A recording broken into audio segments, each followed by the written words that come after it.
Audio article by the Common Constitutionalist entitled, "There is a Way to Override the Supreme Court." Yesterday I posted an article regarding those on the left whining about the lack of a ninth Supreme Court justice. The author of the piece I quoted went so far as to accuse the Republican Senate of being nothing less than an existential threat to the Supreme Court for not confirming or at least voting on Obama's nominee, Merrick Garland, as if it is their duty to accommodate our beloved president, despite the Constitution making no such assertion. This is the frustration or impatience of the left. They can wait no longer to pack the high court with leftists, giving them the means to finally transform America into the socialist utopia they've been dreaming of. But the frustration of the right always seems to end up back at that dastardly decision, Marbury versus Madison, 1803, which was the first U.S. Supreme Court case to apply the principle of judicial review, giving it the power to void acts of Congress that they feel are in conflict with the Constitution. Over the years, the Marbury versus Madison decision has seen judicial review morph into the High Court becoming the final arbiter regarding all things legal, social, and cultural. The federal courts, including the Supreme Court, were not designed under Article 3 to adjudicate everything they seem to today. The federal courts were set up specifically to deal with federal issues beyond the scopes of state courts. These issues are described in Article 3 of the Constitution. The list of cases that the Supreme Court may hear first, having original jurisdiction, is extremely small and spelled out. In fact, there are only 3. Quoting Article 3, quote, "In all cases affecting ambassadors, other public ministers and consuls, and those in which a state shall be a party, the Supreme Court shall have original jurisdiction." Notice it states emphatically, a state shall be a party.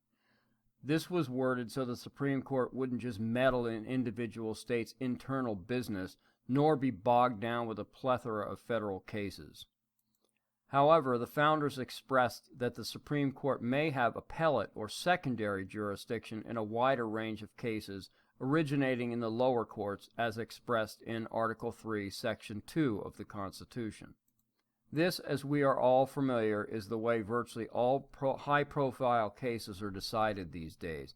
The Supreme Court, assuming they agree to hear a particular case, receives it from a lower court and ultimately makes a final ruling by which we then all must abide. It is what upsets those on the right, and why we say it is neither right nor proper to be ruled by 9 black-robed oligarchs. At this point, due to a growing frustration on the right with the federal courts, and specifically the Supreme Court, many are wishing for a way to override the courts or rid the nation of judicial review. This is, of course, impossible. Or is it? To be accurate, and despite the title of this article, there isn't a way to override the Supreme Court, but there is a way to usurp their authority, and it is written in the Constitution in Article 3, Section 2, Clause 2. It reads, quote, "with such exceptions and under such regulations as the Congress shall make." So what the heck does that mean? Well, it means that Congress may pass a law, and with the law include a passage that expressly prohibits the Supreme Court from ever hearing the case. Therefore, whoever attempted to challenge the law could take it no further than a federal district court. Better still, they, the Congress, could pass stand-alone laws dealing only with Supreme Court exceptions. Providing they were voted on and passed through both houses and signed by a president, these laws would be binding. Neither the Supreme Court nor any other court could do a thing about it. Lower courts would be able to rule on the law in their various districts, but their ruling would only apply to that particular district. Other lower courts could rule differently, which would then apply only to the district for which they are assigned. This, according to Larry Arnn at Hillsdale College, who has forgotten more pertaining to the U.S. Constitution than you or I will ever hope to learn, would be quite interesting. It would require the House, Senate, and the President to be on the same page, which doesn't happen often, but it does happen.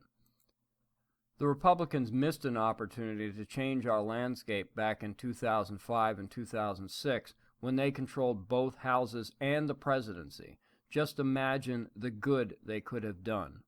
They could have tackled issues such as partial birth abortion, same-sex marriage, single-payer health care, etc., and prevented the Supreme Court from even hearing any such cases, much less ruling on them. Talk about missing a golden opportunity. Unfortunately, I would venture to say that 99% of lawmakers are not even aware of this. How could they be, as most have never even read the Constitution? Thanks for listening.